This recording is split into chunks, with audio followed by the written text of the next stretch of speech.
Welcome to the Genesis. My guest this week is Cara Levine, an artist who's based in California, but who actually lived and did work in Portland as well. She is on our radar right now, in particular, because her work is on exhibit at the Oregon Jewish Museum and Center for Holocaust Education. Really fabulous exhibit. I encourage you to go down and to see it. Powerful, beautiful, moving, engaging, interesting. Also on exhibit there, as an aside, by the way, is the work of Steve Marcus, very different kind of artist who does a very different kind of work. And he also will be on the show in coming weeks. So the Jewish Museum here in Portland is really doing some incredible, great work on display. So I encourage you to go down there and to see it. Also, Cara will be up here in May. So if you like what you hear in this episode and you like what you see at the museum, which I know you will, you should stay tuned for information about that. And Art Lab will be publicizing information about that.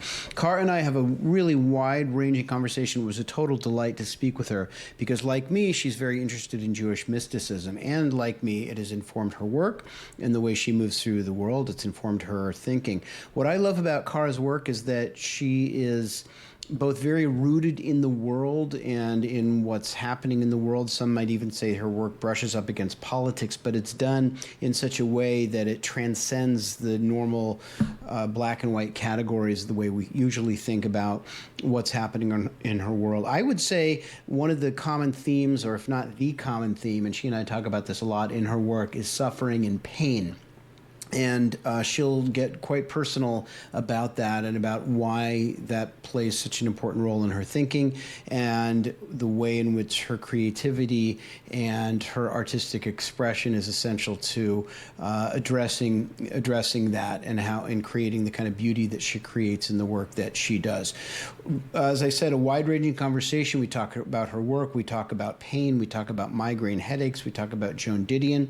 We talk about Jewish mysticism and Kabbalah and its role in her life. So I think you're going to really dig this conversation. And thanks so much for listening to The Genesis. All right. Cara Levine. It's me.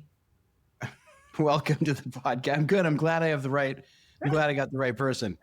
Welcome to the podcast. So honored and thrilled to have you. One question, this is a little bit random. I wanted to start with this. When I saw your work at the Oregon Jewish Museum, I was struck by many things, but I have a big music head. And one of the things I was struck by is that I noticed immediately that one of the videos you have there explaining this project had Brian Eno's Apollo playing in the background. I didn't know if that was your choice. It was my choice to use Brian Eno as like a reference. And then it was later mixed. It was, mixed through and adapted. But that's not what I thought you were going to bring up in the same video, actually. Oh, really? You thought I was going to talk about your work, not Brian Eno's work. I mean, Brian Eno is a genius for, he's the legend and the, in ambient sound and setting a mood and a tone. And so if you want to do it right, sort of who to go to. Yeah. So having invited on one artist, I'll talk about a different artist for 5 seconds. For people who are listening, Brian Eno, you probably know that name. The album Apollo is so magnificent. And I immediately liked Cara even before meeting her because she had woven that into her work. What did you think I was going to ask you about that video? In that piece, and I was going to be like, wow, I can't believe you picked that out, because the piece actually has a really beautiful sonal oral quality. Yes. The piece is called Carve, and it's this big dish that's like a bent wood, 9 foot, larger than body scale wooden bowl that's embedded in the wall. And the piece itself reverberates sound and catches it amplifies and then catches sound in whatever room it's installed in. So in the video, you'll see people facing the hole, we call it the hole, and they're speaking into the center of the hole, and it's being amplified out, and people can hear them beautifully without having to see their mouth or having the sound come off, in front of them. It's okay, beautiful. So Cara has a magnificent exhibit at the Oregon Jewish Museum. The piece she just described is not at the museum, but there's a video in which, and that's at the San Francisco Museum. The video has documentation from Contemporary Jewish Museum in San Francisco. Okay. Yeah. So there's a video referring to this piece. Now, so let's talk about that. How important was the sound in your mind? The sound part, I didn't discover until I was building it. Anticipated it, though. Had I been a sound engineer, I would have been able to anticipate it. If you go to the Exploratorium, or, there are opportunities to put yourself in this situation, like standing in a disc and talking into one disc, and then someone hears you on the other side of the room. That's kind of what this disc or dish does. And then, so as we were building it, I was working with a bunch of woodworkers, and we were laying these strips of basswood into a frame that we built. And we would, once there was one full sheet laid in, or one full layer, it was just obvious. Like, we would just be talking very quietly amongst each other, doing this handwork, and somebody across the shop could hear us. Right. Or we would be silent in the bowl, and somebody across the shop was talking quietly and we could hear them. And so before it was installed, I was aware this was happening, and we were planning what's documented in the video, these 7 days. We called it 7 days of collective care. And we used this bowl as a site for other artists, spiritual leaders to come into the museum and do work about grief. Yes. This is where the sound became really important. First of all, it helped me to discern who I wanted to bring in, who I wanted to invite, and how they might use the bowl. And, very directly, like, I brought in a sound healer she's a vocalist, and she also plays instruments and singing bowls. And she just was so excited to use artwork as a tool to amplify her own work and fill the gallery with healing sound. So it actually just became like this amplifier, which was really powerful. Right. One thing that's so interesting is that your work, as we'll talk about, seems to me to be so much about connecting disparate experiences and of people's individual grief or suffering in some way and other experiences, and bringing them together. So the fact that you had this happy accident that literally brought sound together is so fascinating. Yeah, it was such a cool gift of the piece that I didn't anticipate. And that does happen, but I really got to take advantage of it, and I hope I get to more. The other element I was going to say was that we also held kind of quieter events where we did a writing workshop that was private with the group is called You're Going to Die. And they do a lot of work, writing workshops and open mics and all this work about dealing with your own mortality, or mortality at all. And we did a writing workshop, and it was very intimate. And for people to share, they had this opportunity to share facing away from the group, which gave them a little bit more ease and comfort and intimacy. It was like putting one of those, like, blurring their face out, basically. So it made them a little less vulnerable, but we could still hear them and use this other sensory experience. Fascinating. Yeah. I wanted to talk about pain a little bit, because it seems to be important to you. Mm-hmm.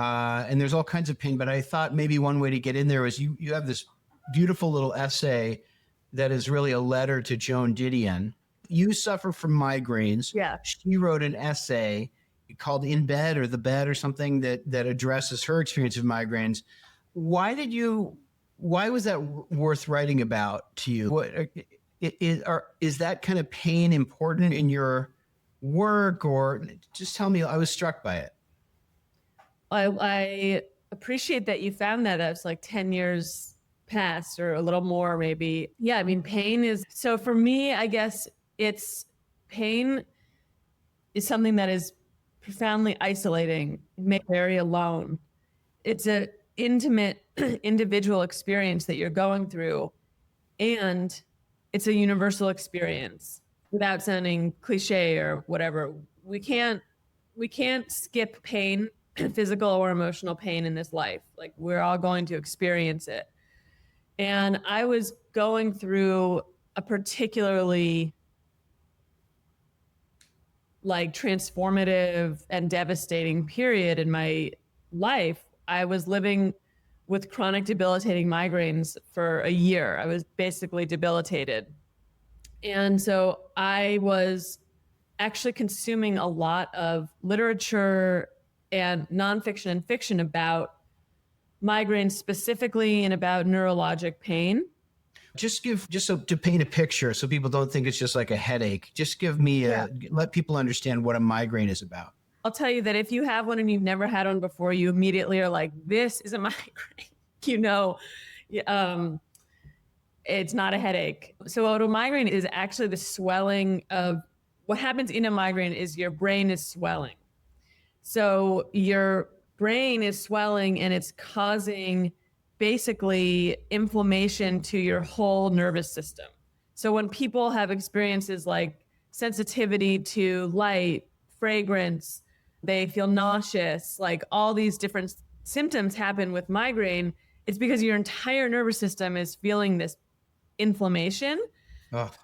And so you really, for me, my mom used to call it withering.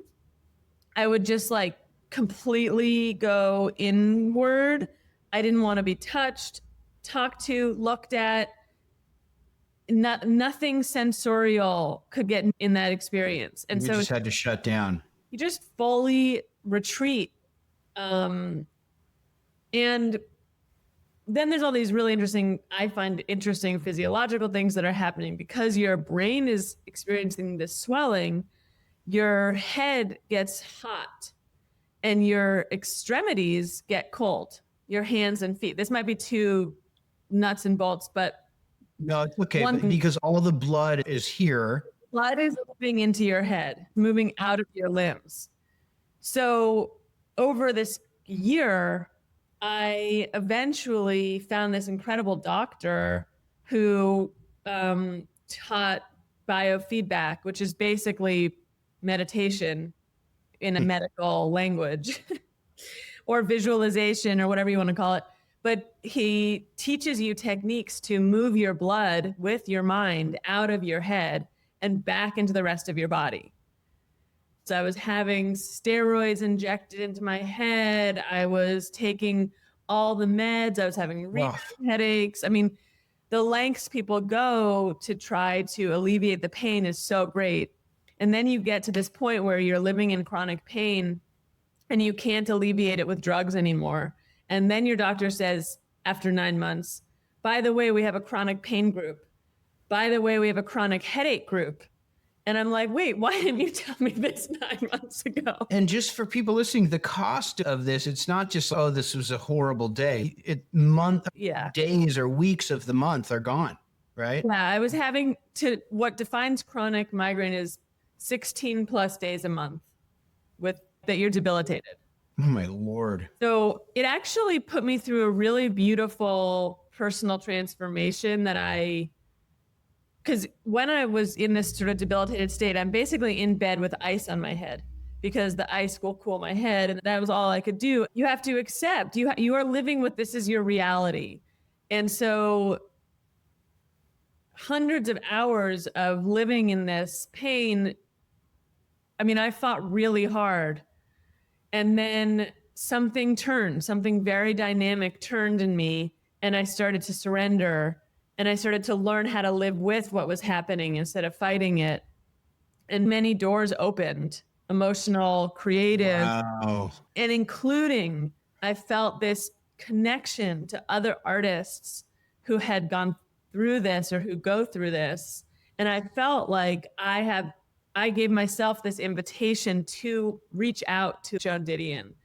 And also that time I presented an art show for Oliver Sacks, who is a hero of mine, who's the neuroscientist who, wrote dozens of books, but actually his very first book is called Migraine.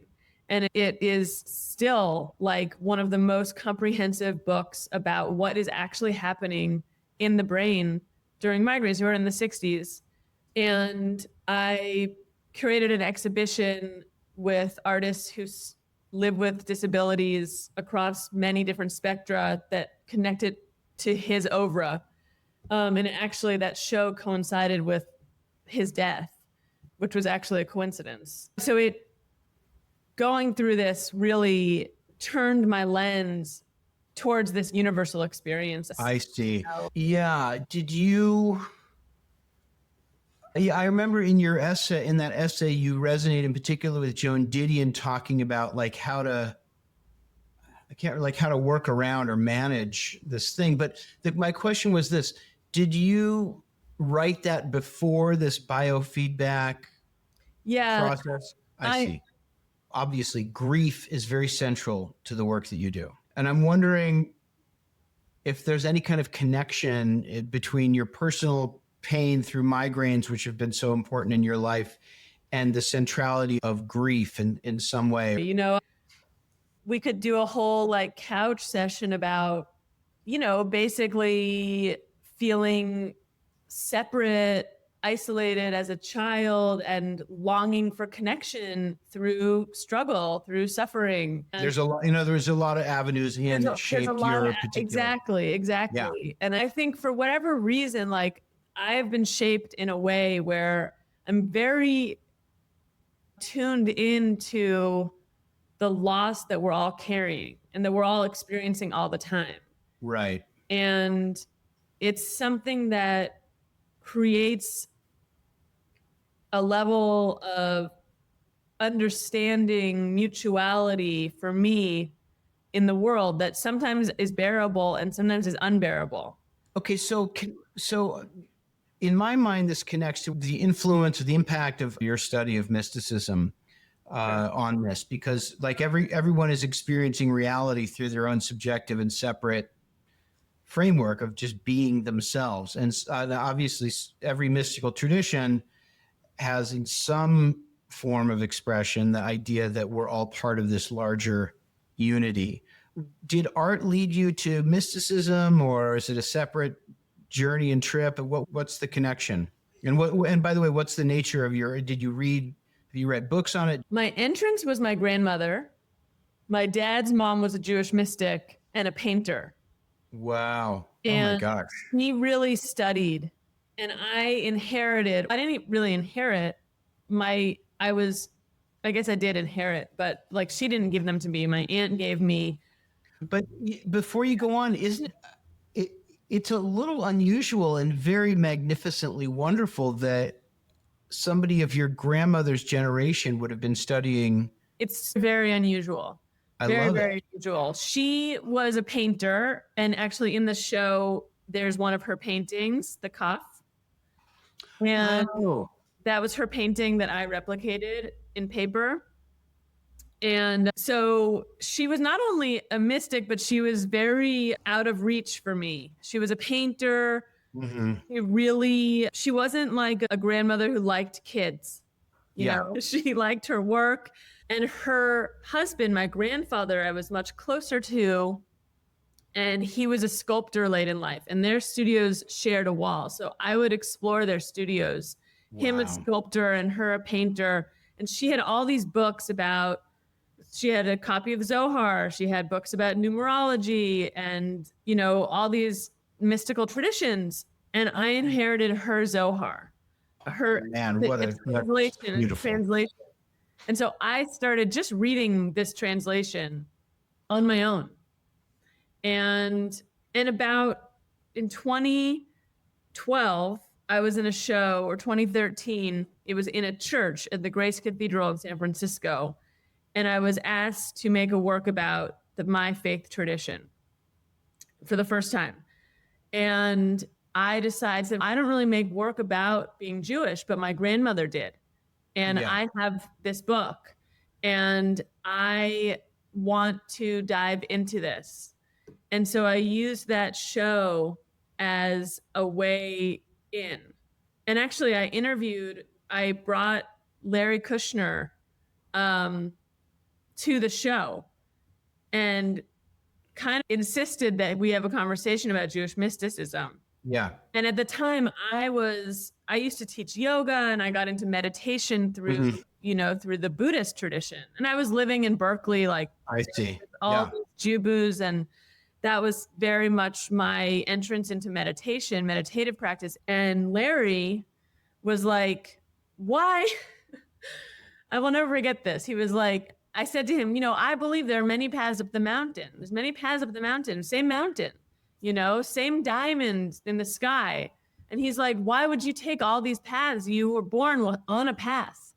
You were born on a path. Like, you can take this path that is actually partially traveled. Yes. And we were like having this debate over lunch. But did he convince you, or No, he didn't, because I'm stubborn. And, yeah. But I would say it's been working on me for 15 years or 12 years. Like, I still remember that conversation, and I still go closer and closer. And it has actually allowed this prism of Jewish mystical practice to widen, or this lens that has felt like a way into meditate, to what I get and seek through meditation practice. I have now an entry point in my own inherited, ancestral lineage, which feels very powerful. What's so fascinating about his question to you, like, why would you, change paths, is it makes an assumption that I think is so much. This is such a live question for so many people right now. Yeah. Is my historical or familial lineage, the fact that it exists, does that mean it is my path? And I think a lot of people would clearly say, no, my path, hard earned, is through Buddhism or secularism or whatever. Yeah. And it so happens that I'm trailed by this legacy of family stuff that might be rooted in Judaism, but that doesn't mean that it is my path. What I'll say to that I think is really valuable is the way I was raised in a Jewish family, culture, synagogue taught me a ton, but it did not teach me how to have a spiritual practice. Right. And I seek a spiritual practice. Yeah. And I found other ways into spiritual practice. And through those other ways, I found a way back to my Judaism and found ways into where the spirit actually comes alive for me. Beautiful. It wasn't I feel like I'm sort of like sad by the lack of magic. This is my own opinion, but the lack of magic and the kind of like real priority towards materialism in what we consider, it's like semi-secular Jewish American culture. Sure. And so anyway, for me, I really wanted to connect with what I understood as a divine experience. And I'm growing up in a synagogue where they say you don't have to believe in God. And I'm just like, what? So many people in so many religious traditions grew up essentially with North American secular materialism. Right. And people are telling you this should be the most important thing in your life. But it sounds like maybe, even though you're very stubborn, and I would never want to suggest that he won the argument, maybe he got in there. And he got in there. But what also got in there were my ancestors. Yeah. Because and this does tie back to this piece, the Insaf is us. That piece is a gift that I made to both my grandmothers, my maternal and paternal grandmothers, because I do feel them as guideposts. Yeah. Particularly the women. And I'm like 99% Ashkenazi. Like, this is a very deep bloodline. And for me to know myself, I do want to know my ancestry. Sure. I understand. That's also not true for everybody. You have this line that I encountered at your show. I don't remember if it was the name of a piece or it appears somewhere. The mystic, you said, is nourished from this sphere. Yeah. Is there a relationship between the mystic and the artist, or is there a difference? So that is the second title after the colon for carve. It's carve, the mystic is nourished from this sphere. And actually both have mystical roots. But that sentence I lifted from my grandmother's Zohar when it's talking about, it's describing the 10 Sephirot. So in Kabbalah, the divine, the essence of the divine being the emanation in 10 swirling, spinning spheres. These spinning spheres are called Sephira, Sephirot, and each of the 10 have their own distinct characteristics. And the sphere that was being described was the sphere called Chokmah, or wisdom. Right. And I found it so nourishing, so beautiful to think that in wisdom, the mystic is nourished by this wisdom. Yeah. It's a food, it's a sustenance, it's a nourishment. Yeah. And for me, the way that connected to carve, where in carve, I'm collecting the grief or the losses of others, and I'm placing them in this bowl. They're like nourishing, or they're flowing through you. Yeah. Yes, they go. And by the way, people need to know a little bit about this work just to understand. People would write down some source of grief or cause of pain to them, and that would then come into your hands, and you would carve, and I think trying to imitate their handwriting, if I'm not mistaken, very beautifully, you would carve into the wood. So there's now a public display of these very personal expressions of grief. So it's flowing through you in that way. Yes, it's flowing through me, and it's finding a home. Yeah. And that home is where, as you talked about before, this sort of universal concept in mysticism of the oneness. Yes. Where this child's loss of their fish is sitting in the same bowl as the mother's loss of her child. Yeah. And yeah. Sorry. It's okay.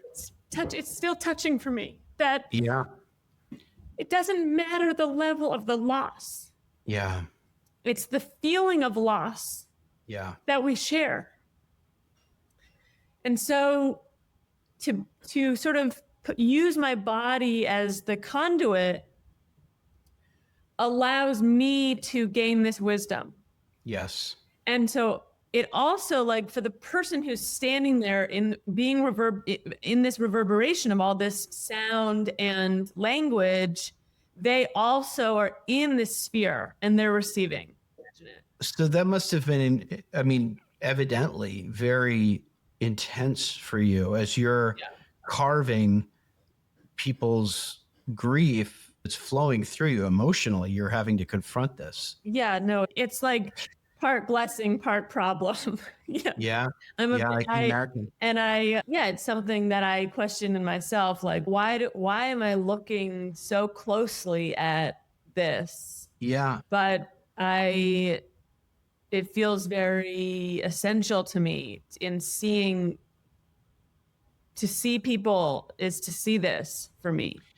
If you were in Portland, to go to the Oregon Jewish Museum and Center for Holocaust Education and see this exhibit, because you will see a description of carve, but there's other work there which we'll yet talk about that also has this grief and hurt at the middle of it. Yeah. I want to just reflect the cause of our suffering is our very existence. Somebody losing their goldfish, as you beautifully said, it's like in a sense, the ache, the hurt, the pain, which comes from our individualization and our separation, right, is an inevitable feature of our existence. Yes. And our yearning to connect with others and to connect is the solution to that. You did a beautiful job explaining the Sfirot, but Chokhmah is like near the purest manifestation of divine within the world. And Chokhmah is described by the mystics as this like creative force in potential. And that's why I was asking about, though it says the mystic is nourished from the sphere, whether the artist is also nourished from the sphere. And if I'm wondering, I guess, if your artistic work is part of your religious practice, or if Yeah, that's yeah. I mean, I think of, sorry, I'm cutting you off, but no, because you got what I was going to say. yeah, I mean, I will say to the art nerds, there is also a play with a famous Bruce Nauman title and Neon Piece, which the language is, I'm losing it right now exactly, but it's something like, it's about the mystic as the artist. And we should look it up and find this Okay. title. He also uses this language of the mystic in parallel to the artist.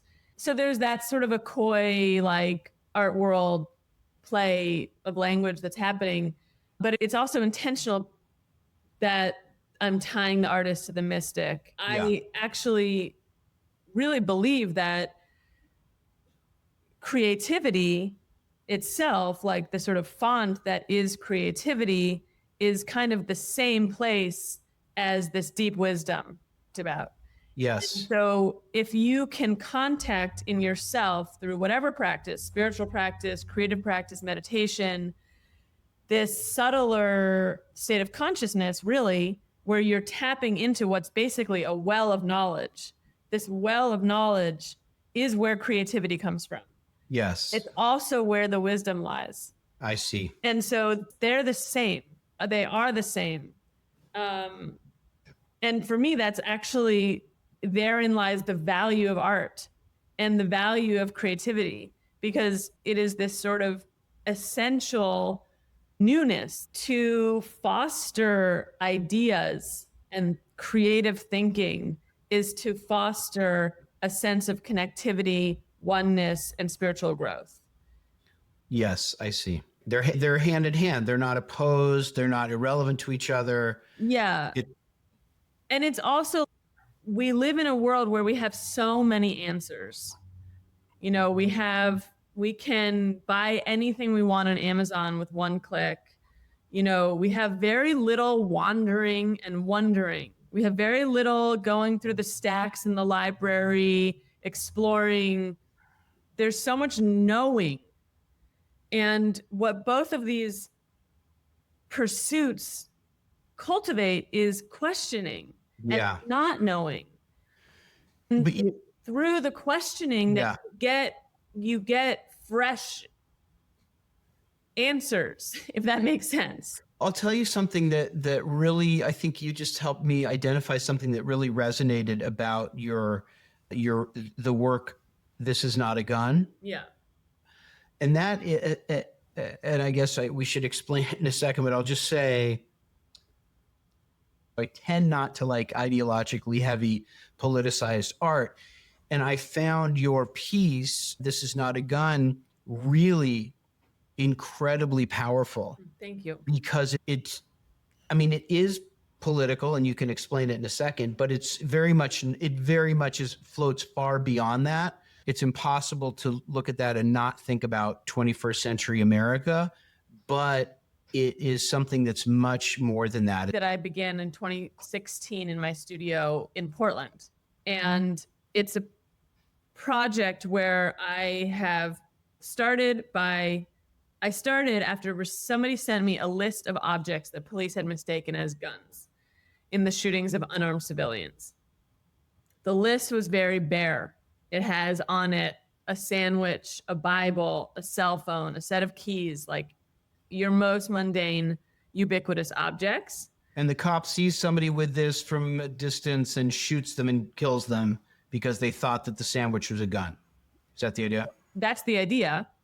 Yeah. One can infer they thought the black man was dangerous and they shot him anyway, and then later they thought he had a gun. No, I understand. So it was just a blatant excuse for racist violence, racial violence. It's sort of what I was seeing in this list. But what was absent to me in this list was all of this context. There was no names, no locations, no instances. Did this person live or die? Was this person a man, a woman, black, white?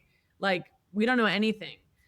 And so there were two things happening to me at once. First, I was like, in what world can you mistake a hairbrush for a gun? And this impulse, this sort of like, for me, feeling like this list was very empty, of sort of void of humanity, I wanted to sort of slow it down and spread it out, is sort of the way that I think about it.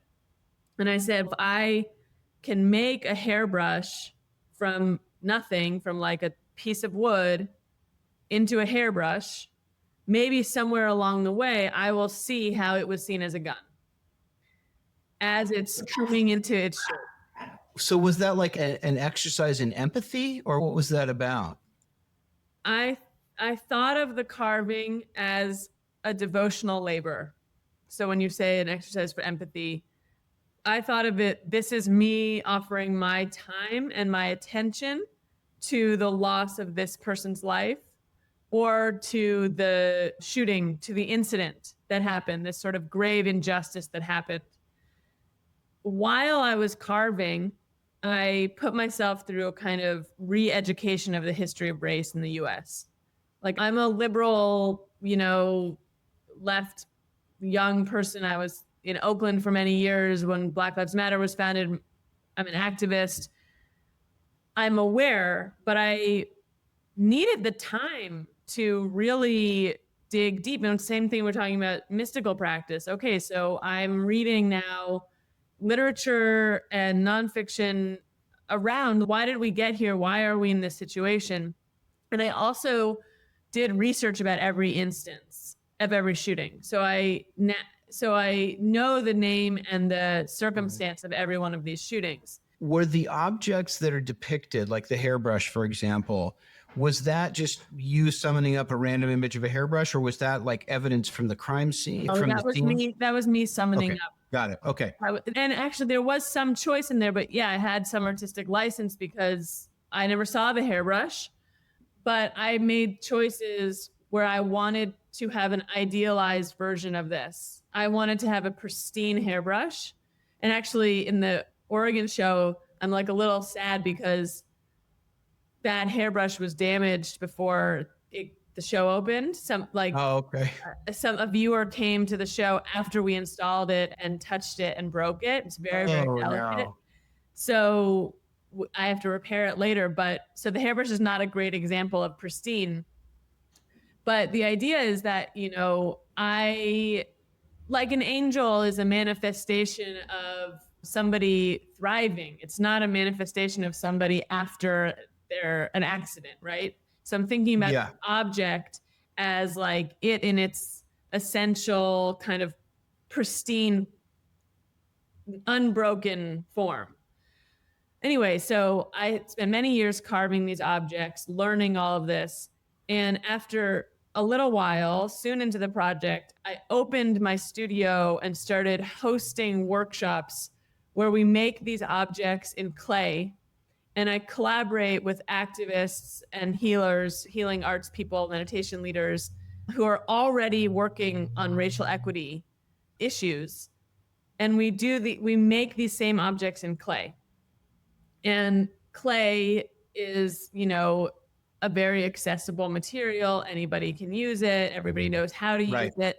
But the touching of the object, the touching of the clay brings people into a more embodied experience, and they're not thinking so much about police violence.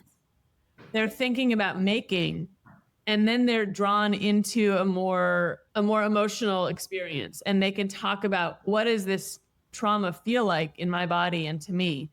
And these are all intersectional workshops that are held across race. So it's a very nuanced experience. But anyway, the objects that I make, very much like in Carve, I think of my body as this tool that is trying to understand something through the making, if that makes sense. I don't know that you intended it, but that links up with my identification of these objects as relics. Like, there's something almost like these ordinary objects. Like, I'm thinking of the cane that was like this wood carved cane that looks exactly like an elderly person's cane. Yeah. They almost become sacralized. Do you feel a responsibility as an artist, or is it not? Does it not start there with you? Is it more just like that's how you commune with what's around? It's more the latter, but it's like the gesture of the first and the thought of the latter. It starts as a very personal the language I use, like when I write about my work, is an irreconcilable reality that I'm facing. Something that I cannot reconcile emotionally, like how was a cell phone mistaken as a gun? What an idiot. I can't reconcile that. You're killing somebody. It just like, they don't add up. The explanation does not justify the action. And so so when I can't understand or reconcile something, I turn to my work. I try to find a way into the problem through making. And I just have learned at this, this distance into my practice, that I will find something meaningful through making. I'm not going to find a way to reconcile it, I don't think. So, but because the event has happened and some things can't be made sense of, but you're trying to establish some kind of knowing, some kind of connection. I also don't want to blow by things. I think that's the thing that I don't talk about that a lot, but we are inundated with so much tragedy, and these tragedies are very real and hold so much pain. And I think 99 out of 100 tragedies are blowing by me, but at some point I just need to stop and hold this, and this is very serious. Let's take it seriously. And the nature of the work is such that you don't knock out these very carefully made wooden objects in an hour. Like I imagine, like by the way, how long the cane, for example, how long did that or the hairbrush take? Actually, it's interesting you ask, because in that work, and this is not a gun, in the materials, I include the hours. So the cane, I don't have it off the top of my head, but the brush, I think, took about 100 hours. Oh my gosh, one of the longest ones. But to be fair, like a cell phone only took 6 hours. And more people have died holding a cell phone than any other object. And so to include the hours also is an act of futility, to say I'm devoting 100 hours to making this, and I'm devoting 6 hours to making this. Yes. It's totally empty. It doesn't get me any closer to rectifying anything, but it does say like it's deserving of some time. It's probably deserving of more. And it seems to me that there's something profoundly devotional, to use your word, in this kind of work. I also noticed that everything there is made out of wood, except for the wallet, which looks like it's made out of marble. And I wanted to ask you what that's about, if anything. There's always a story. I made a wallet out of wood, and I exhibited the wallet and some other pieces at a show in Los Angeles for social justice, and it was swiped from the pedestal. So I was bereft, and I have a friend who is a stonemason, and he really wanted to participate in the project somehow around the same time. And I said, maybe can you recreate this wallet? It's the same wallet that I made. He did it from photographs. Can you recreate it in marble? And he said he'd be happy to. And he made it. And it later had this extra resonance because the wallet is where the timeline begins. On this list starts in 1999. Oh, and it was the first one? It's the first one. It was very instance. It was Amadou Diallo, who was a immigrant who was reaching for his wallet for his ID and was killed in New York. And it's like, you have to begin this list somewhere, like where I'm not going to go back to, police in the US have been killing people, Black men and women, for no reason at all since the beginning of America. So this list has to begin somewhere. And it begins in 1999 with Amadou Diallo and his wallet. Wow. And so then the marble also is, it's the color of, it's the stone of a gravestone. So I see. It had an added resonance. But yeah, it's the only one. the only one. Maybe if I was a stonemason, they would all be marble. Wait, did he make it to the exact specifications of the one that you had made? Yeah. Wow. It stands Wow. in for the one that I made. The most recent piece in the show is Silver Linings. And that piece, just briefly, we lost my childhood home in the LA fires. Right. And also other family homes and homes of many friends. I grew up in the Pacific Palisades. And so I've been making drawings in the sandbox of objects that people lost in the fire in pewter. They're drawing them directly, and then I'm casting them, and I'm casting one for them and one for me. And the one for me builds this archive, which is 22 of them are on exhibit at the Oregon Museum. But the plug is that if any of your listeners have been impacted by what people call extreme weather events, I am going to be hosting a workshop, not a workshop, I'm going to be hosting Silver Linings like events, one-on-one. I'm making these objects with people in Oregon who've been impacted by And are you doing that in Portland, or is that in the museum? Oh, wow. In the museum. We're going to be casting directly into the small sandbox that's in the show. I'm so grateful for the beauty of your work and the care that you give into shaping it and thinking about it, talking about it. I'm grateful for your time. And I hope we can meet when you're next up here. And in the meantime, I want to just close by asking you the questions I ask everybody, which is just to tell us first one thing that you want to turn people onto that you're into and appreciating and loving. One thing that I'm into and appreciating and loving. I'm just going to say riding my bike. I just recently got a baby seat to put on my back of my bike for my 15-month-old. And it's really fun for me to be on my bike. It's really fun to have a little baby behind me. And just feels free, playful, like loose. Yeah. Really. By the way, it happens to be a sunny day in Oregon right now at this moment, but all the Oregonians listening to you recommending taking bike rides right now are horribly jealous because we have to wait a few more months until that's easy. Yeah, I used to love to do that too. And I remember it's very liberating and fun, and it's also terrifying because you've got this baby on the back. But he's like, anyway, and hollering. It's so cute. Do you ride up in the mountains? No. I mean, maybe one day, but no, we're on the road. So bike riding, that is a healthy and nourishing recommendation. I love it. And what is the best Jewish food? I mean, there are a lot of really good Jewish foods. I'm just going to say matzah brai. Yes. Do you make it or do you eat it? I make it and I eat it, and I eat it with applesauce. And so, interesting. I don't know why it's like I merge a latke and matzah. Nobody else ate it with applesauce, but I always did that. Little salt, little applesauce. But I love the matzah brai. So good. Yeah.